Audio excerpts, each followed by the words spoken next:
বর্তমানে গুয়াহাটির থেকে যতটা গাড়ি আয় অল ইন্ডিয়ার গাড়ি হাফলং হইয়া ন্যাশনাল রোড হইয়া যতটা গাড়ি আয় সব গাড়ি বড়গলা হইয়া কাছাড় হইয়া যায় তোমার মিজোরাম মণিপুর আগরতলা। তো এই জায়গাতে যাইতে হইলে একটা টুল গেট আছে, এখানে একটা টুল গেটও সবে টুল গেটও টুল ট্যাক্স দিয়া যায়। খুশির কথা সবে টুল ট্যাক্স দিতে হয়, কারণ এই টুল গেটও যে টাকাটা লয় এই টাকাটার পাই তোরা গাড়টা দেওয়া এই যে টাকাটা লয় এই টাকাটা লই কমসে কম 1 ফুট নীল আছে ভাই। এই গাছ কমসে কম 1 ফুট নীল আছে। এগুলো খালি ই গাছ না, আরো গাছ আমি ভিডিওর মাধ্যমে লাগাইয়া দেখাইমু আপনারা। এই যে টাকাটা নিয়ে এই টাকাটা নিয়া কিতা করে টুল গেটে যারা যে কন্ট্যাক্ট লইছে, আমি কন্ট্যাক্ট দ্বারা নাম চিনি না, কিন্তু এই ভিডিওর মাধ্যমে আমি প্রতিবাদ করি আর ও তার লাগে ড্রাইভার ভাই নকল। কারণ তুমি তো টাকা দিয়ে এই বাইদি গাড়ি লইয়া চলাচল করতাই, কিন্তু এই টাকার মতলবে যেন এটা যেন রাস্তাগুলার গাছ কিতার লাগে গাছ করিয়া দেওয়া হয় না হিসাবে এগু 1 বছর থেকে দেখি আর এগু বছরে বছরে হিসাবে এগু রিপেয়ারিং করা হইতো।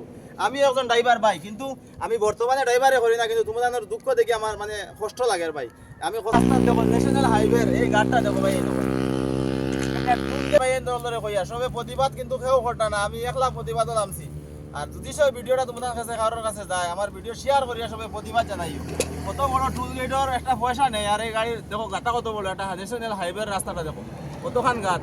আমি আরো দেখাই মোর ভিডিওতে একবারে ন্যাশনাল হাইওয়ের তারা যতটা টুল গেটের যতটা এরিয়া আছে রাস্তা এরিয়ার আমি বাঙ্গা দেখাই। তারা ডেইলি এখান থেকে পয়সা কালেকশন করে, আর এই রাস্তার ঘাটগুলো এখানে ঠিক হয় না ভাই। এই নকল সবাই ভিডিওটা প্রতিবাদ একলা প্রতিবাদ করি, আর কিন্তু ভিডিওটা শেয়ার করি সবাই। কিন্তু ওই দেখো কতখান গাছ আছে, কতখান গাছ। এটা হলো